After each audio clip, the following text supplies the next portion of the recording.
کی روشنی میں پڑھیں گے آگے کہ کیا بتایا گیا۔ قرآن حکمت کی ایک جامع کتاب ہے۔ قرآن کو بجا طور پر سائنسدانوں کے لیے ایک سائنسی دستگاہ اور قانون سازی کے لیے ایک دائرہ معرف قرار دیا جا سکتا ہے۔ قرآن انسانی فطرت اور کائنات کے بارے میں ایک مربوط نقطہ نظر پیش کرتا ہے۔ قرآن انسانوں کو مختلف ذہنی اور جسمانی استعدادوں کے مجموعے کے طور پر بیان کرتا ہے، جس کے لیے وہ نفس کی اصطلاح استعمال کرتا ہے۔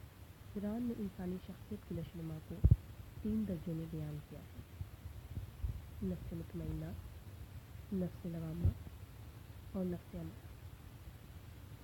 نفس مطمئنہ اس درجے میں منفی اور مثبت قوتوں میں اعتدال اور تعاون ہوتا ہے۔ نفس لوامہ انسان پر کبھی مثبت اور کبھی منفی عناصر غالب آتے رہتے ہیں۔ نفس امارہ یہ نفس کا ایسا درجہ ہے جس میں انسان کا وجود اس کی اپنی ذات اور خارجی ماحول کے لیے انتشار یعنی ڈس آرڈر کی علامت بن جاتا ہے۔ قرآن انسان کی نشوونما میں ماحول کی اہمیت کو نظر انداز نہیں کرتا۔ وہ ایک ایسے معاشرتی ماحول کا تصور دیتا ہے جہاں زندگی میں انفرادی سطح سے اجتماعی سطح تک توازن ہو، جہاں انسانوں کی نفسیاتی استعدادوں اور صلاحیتوں کو آزادانہ اور مثبت طور پر پھلنے کے مواقع میسر آئے۔ وہ انسانی آموزش کی اہمیت پر زور دیتا ہے اور اس کے لیے سعی و خطا کو ایک بنیادی سطح کے اصول کے طور پر بیان کرتا ہے۔ امام الناس تاریخ تہذیب و تمدن کا جائزہ لیا جائے تو معلوم ہوتا ہے کہ رومی اور یونانی مفکرین سے بہت پہلے کی انبیاء بنی نوع انسان کی ہدایت کو تشریف لائے، لیکن آج سے قریباً 4000 سال پہلے اللہ نے ایک ایسی ہستی کی دنیا میں بھیجا جن کو باری تعالیٰ نے خود امام الناس کا خطاب دیا۔ آیت میں ہے کہ اس کا ترجمہ شو ہے: بے شک امام کو لوگوں کے لیے مالک بنایا، اور یہ امام انسانیت حضرت ابراہیم علیہ السلام تھے۔ آپ نے انسانی ڈرامہ کو اپنے فکر کا محور بنایا۔